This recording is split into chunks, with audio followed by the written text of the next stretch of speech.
Welcome back, Galaxy of Heroes gamers. I'm back with another Grand Arena video. You guys keep asking for me to publish more of my playthroughs, so I'm doing this once again. Although you might notice it's a little bit different style this time. I am not recording my thoughts live here. This is actual gameplay from my Grand Arena event, but I'm going to do a voiceover instead of recording it as I play. I know a lot of you liked hearing what I was saying as it was going on, and some of you didn't like it. Some of you kind of hated it. And for those of you that hated it, guess what? I hated it too. I kind of cringed listening to it. It's much harder than you think to actually play the game and talk about what you're doing at the same time. I did not realize how difficult that was going to be when I did it. Now the reason I kept posting it is because it's easy. I just record it, don't have to edit it, upload it straight to YouTube, and that's nice. But now I can kind of talk about what's going on as it's happening here in round two of Grand Arena.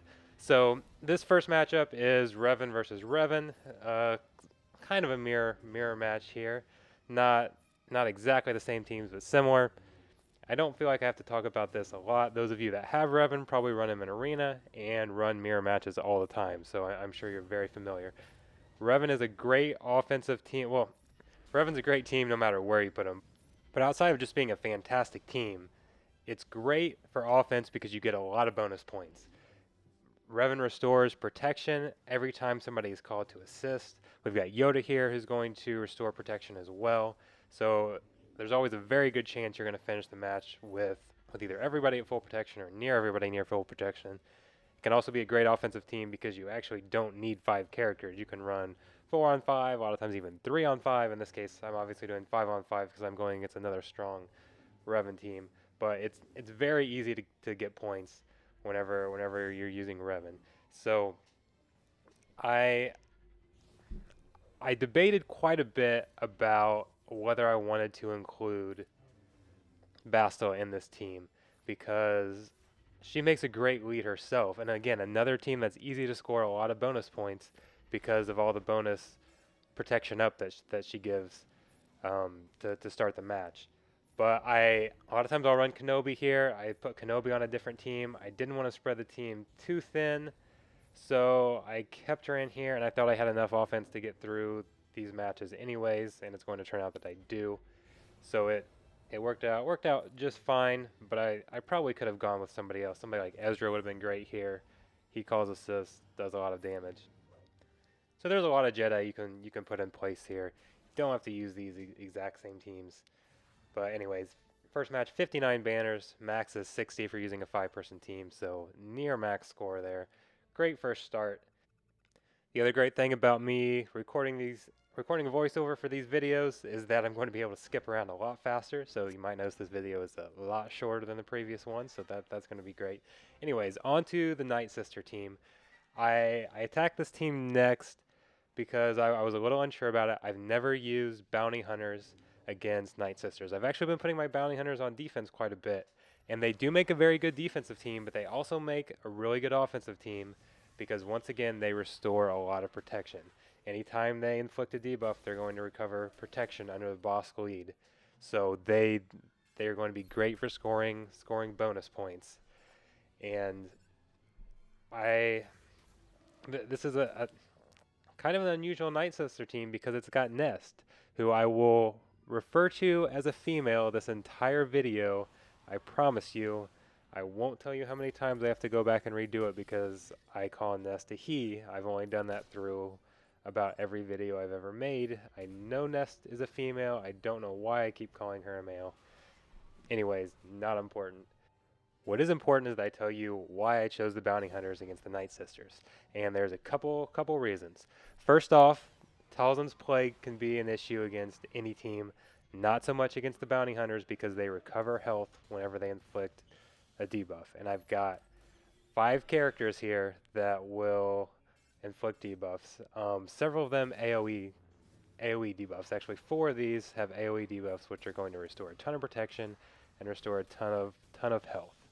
My Dengar is actually only gear 10, I think, very low gear, but it's nice because he stays in stealth for a lot of the time, and anytime he gets there, you see he got hit, so he goes and hides in stealth. So I didn't have to worry about him getting picked off. Bosk is one of the best tanks in the game at absorbing damage, so he's able to protect them very well. He was stunned a little bit here, and that kept him from stunned and dazed, and that kept him from being as much of a factor as he could have. But the healing ability is huge, again, especially against Plague. And then another big reason is that Boba can execute the Night Sisters and prevent them from reviving. I had first time I tried it, I failed, didn't get enough damage on Ventress,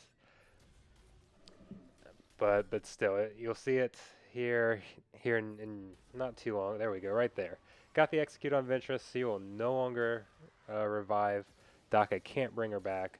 Zombie can't bring her back. So that is absolutely huge when you can destroy that revive mechanic. Because of that, there's actually several other bounty hunter teams that would be great. Django can do the same thing. It doesn't even have to be his execute, I believe. I think if you've got him zated, any attack of his during his turn will prevent the Night Sisters from being revived. Now, fortunately, IG-88 is a little weak. You saw he got picked off there. That's going to end up being the only character that I actually lose. He's probably one of the first ones I'd replace on this team. I'd love to have Django in there instead of him, but he does have all of those debuffs and does quite a bit of damage. So he's not useless by any means, but he was the first to go here, the only one to go. Nest, you do have to be very careful with Nest, but it's not too bad with the bounty hunters. You're not in danger of having that endless loop where you can't kill Nest, where you can't kill her. I don't think I've referred to Nest as a male yet. But anyways, because there's a stun, which got resisted there, so that didn't work the way I wanted to. But all of these thermal detonators are really going to cut into Nest, or the big execute after you put all the debuffs on her one turn, and then let Boba do the work and do his 50,000 hit there. So that works out very well. Nest was not near the pain that she could have been. She was actually still kind of a pain. She fit into that team pretty well with all that days and turn meter reduction. Boss could have been a much bigger problem if it wasn't for that. He gets a lot of turns with that frenzy. So anyways, on to ships. This has been the team that I've used on offense quite a bit because I've been putting my Mace team on defense. I will show you my defense at the very end of this video. He failed his first 2 attacks and then gave up. It was pretty much over after that. So no drama in this overall match. But again, we've had a mirror match on ships for the second straight time. I do always get a little bit nervous on ship mirror masters because if RNG doesn't go right, you can always end up losing those. But the strategy here is pretty straightforward. Give offense up to my little bugs here, and then those assist attacks took out Sunfac, no problem. Here I actually debated a couple ways. I called in my TIE Fighter here because I knew I would get the dodge and get the extra turn meter. He had retribution, so it was free turn meter, not to mention a pretty potent offensive attack. So that was going to help me get the Thrawn's ultimate quicker. It may have been better to take a little better more of a defensive approach, and I probably could have prevented some of my ships from dying, but I wasn't too concerned about the points. I felt comfortable. Things were going pretty well in my ground battles. I really just wanted to get the win, so I went with the extra turn meter for my capital ship to try and get the Thrawn's ultimate. You know, if you get the Thrawn's ultimate in a match like this where it's an offensive match, if you get to the ultimate first, you are going to win. So fairly easy victory there when everything was said and done. So on to the next combat matchup. As I get another chance to refer to Nest as a female, although I'm sure everybody's going to let me know that I screwed her up here because I accidentally hit the wrong button. I don't normally play with her. I just got her to 7 stars. She's not even 7 stars in this video because it was after Grand Arena. But here on her first turn, I got her special screwed up. I thought I was using her AoE days and turn meter reduction. Putting days on these Phoenix teams is very helpful because they do have counter, they do gain lots of turn meter, and of course I messed it up. But that's not a big deal because this was going to be a very easy match for me because this Phoenix team is not very strong. This is a weaker Phoenix team, although it is stronger than the Phoenix team I put on defense because they do hit well above their power. It's a nice trap team with with the counters. It's easier for them to get at least some damage in to prevent your opponent from getting max points. Sometimes on defense, that's all you need to do is throw a bunch of counter teams or AoE teams just to get a little bit of damage in there. I went with the Scoundrel team, and I actually, you're going to see me kind of stalling in this match a little bit because I'm trying to get everybody at full protection. My goal is to finish the match with everybody at full protection. I nearly messed around too much at the beginning and almost got L3 killed. L3 is another character who I have continually referred to as a he in the video. Hopefully this video you will not hear me do that. I do know that L3 is a she. Despite being a droid, I'm sure she would take quite the offense to me calling her a he. Nest and L3 are actually both from the same movie, the same Solo movie, which was a great movie. I have seen it. I do not know why I continue to refer to them both as males. Anyways, there are multiple ways for the Scoundrel team, the Smuggler team, to regain protection. Under the Kira lead, they gain protection every time they get a critical hit. They can gain protection up from Chewie. Nest will gain bonus protection. Both of those can help them absorb extra hits. Young Han, on his special can choose an ally to restore protection to. So 59 banners. I had one character not a full protection. Pretty good, not perfect, but I'll take 59 points almost every time. That was one of the easier matches. I do start to go through some of the easier matches here to get them out of the way. My first order team, you might notice a trend here on which teams I kept for offense. I kept a bunch of teams that restore protection, trying to get max banners. I tried a little bit different strategy. Kept some teams I would normally put on defense, kept them for offense. This is another team where I've way overpowered them. So it's not a question of am I going to win the battle. It's a question of can I keep everybody at full protection to get max banners. I tried to. We've got K2 up at the top, who is a huge pain and will counter and gain taunt. So I really tried to keep him stunned.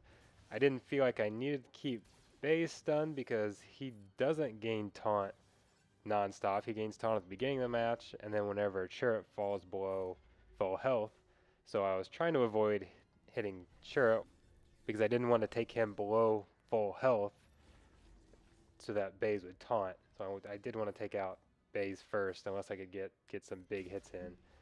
But that's why I'm going after him first, just to try and get him out of the way.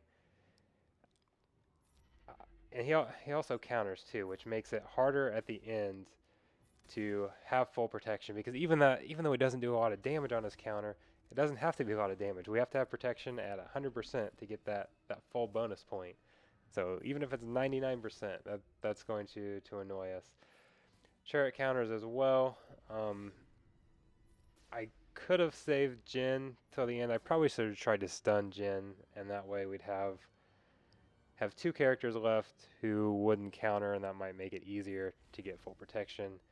The danger of leaving Jin is that she will also revive, so I didn't want to leave her unless she was stunned. I didn't get full banners here once again, but again 59. So it's very hard to get 60 with a lot of these teams, because they always like to get that last hit in, um, to keep you from getting 60 banners.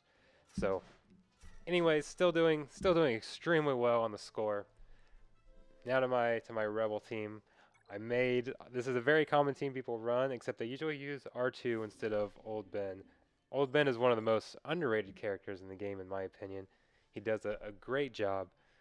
I actually didn't know what to expect going into this battle because I wasn't sure the exact mechanics on L3.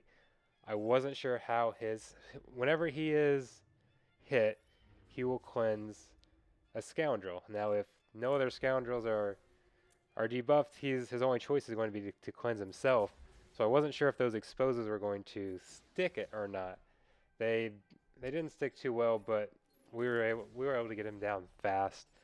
That is why I went after him first because I didn't want him gaining turn meter and cleansing everybody. It just ends up being a pain. I wanted those exposed to stick. I do kind of wonder if I could have just left Old Ben out of this team and if I would have had almost the same result. The bounty hunters barely get a turn. Now, Old Ben did help by removing their turn meter there at the beginning, so that was extremely helpful as far as not getting them to take a turn. So I wonder if they would have done a little bit more damage with those first turns. Some of them have AoEs, so they could have damaged me, but I only ended up at 3 full protection. I definitely could have done that with a 4-man team. I just wonder if those other 3 characters would have lost their protection with some of those AoE attacks. So either way, it was a not only was that a superior team, but they had better mods as well. So there was no way I was losing that battle. Again, I was trying to minimize damage. That team didn't have a great way to recover protection. I think COS is the only one. I didn't have the Zeta on Chewie, so he wasn't recovering protection. So it was just about going hard and fast and killing them before they could take a turn and could do any damage on me. So one of my last teams here, as we get towards the end, is the team my opponent from last round actually used that I kind of liked. I had to face this team on defense, and I thought it was pretty interesting. Usually, I use 2 resistant teams instead of Baze and Churret, but they actually work very well. The Obviously they're a very good combo, and they can give tenacity up. I don't have the Zeta on Ray, where she will dispel debuffs or have the chance to dispel debuffs automatically. So having Churret in there to dispel that is helpful for me, and it's really just adding a pretty good tank. Now I do think somebody like Holdo would be a better tank for a pure resistance team, but I don't have that. My only tanks are I think Poe and Finn are they both listed as tanks, but they don't really absorb damage that well. They're very useful characters and would have fit in here just fine. But this is what I decided to go with, change it up a little bit, and I ended up liking it pretty well. This was probably the worst match that I played. I messed around with this first order team a little bit too much, but they still weren't really a threat. I kept thinking I could spread the damage out and then kill them off at a different time before they took another turn, and then that kept coming back to bite me as they were restoring a little bit of protection and were gaining more turn meter than I thought. This team is actually not modded very well for me. Um, I've been playing around with BB-8 in using him in some of the raids. So he was really supposed to be modded more for speed. I've got him modded for damage and protection right now, which is a little different. I think maybe some of these slower speeds than normal threw me off a little bit, but it was overkill here. The resistance teams are a pretty good counter to the first order teams. We've got several dazes that stop their turn meter gain.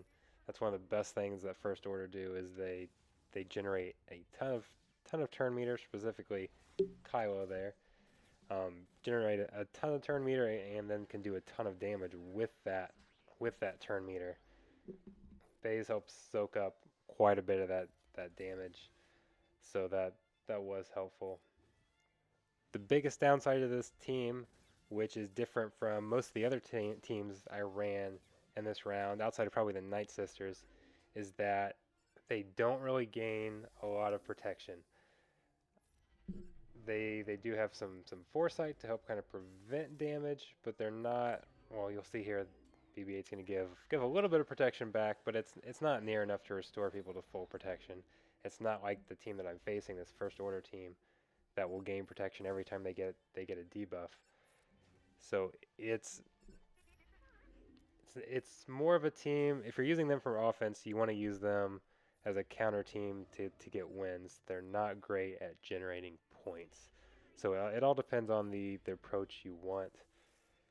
And in this case, I just wanted to win, and I didn't have a lot more teams that could keep full protection. Still got 56 banners, so you think 56, 59, is there really that big of a difference? A lot of times, no.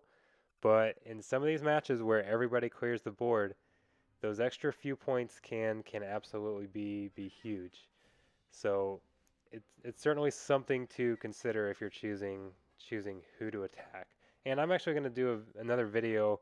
I've got a whole series planned for Grand Arena. A lot of it will tie in with Territory Wars as well, about some of these teams to use. I mentioned my Night Sister team as well. Here they are. They don't generate any protection, but I'm going to have a bunch of videos coming out to help you guys. Instead of just watching me play, I'm going to put more actual in-depth guides out there to that everybody can use to decide which teams to use and to help make decisions there. This battle here is very uninteresting. It was the Night Sister was the best. Night Sisters were the best team that I had left. This was the only team that he had left. So this was nothing more than me just going in and putting this team, putting the defense out of its misery. Again, even though the matchup is so lopsided, I'm not going to score as many points as a lot of my other battles because they do not recover protection. Night Sisters are great at recovering health, so they're great at helping you get the 5 extra banners for having full health. They are terrible at helping you get the banners for extra protection. I don't think they have a single protection recovery mechanism. So they're once they take damage, that's basically it. That bonus point is gone. So a great example of how even having 55, I believe that was my lowest score on offense. But a great example of how having a great team to attack with might not always be the best team because you want to try and get those bonus points. Now I'm going to show you my opponent's score here. I found out towards the end that he tried twice to attack my Palpatine lead and my ships. He failed both of those. Basically gave up after that. I'm sure he saw my score and how I was doing and knew it was kind of pointless. So another victory, onto the championship round. I appreciate everybody watching all these videos. I'm continuing to be amazed at how many people want to watch me play these. So continue to give me feedback. Do you like this format better than me talking everything out live? So I know it's a little different seeing my thoughts beforehand versus after the match is over. It's, as I mentioned before, though, it's kind of hard to talk and play these at the same time. It's not the easiest. So let me know what you think. I'll continue to post more as long as you guys keep asking for it. But I promise there are going to be a lot more in-depth videos about Grand Arena strategy. Some of it ties over to Territory Wars as well. So keep leaving me feedback. I love everything that you guys are saying. I take everything into account, try to make these videos better. Thank you once again, and happy gaming.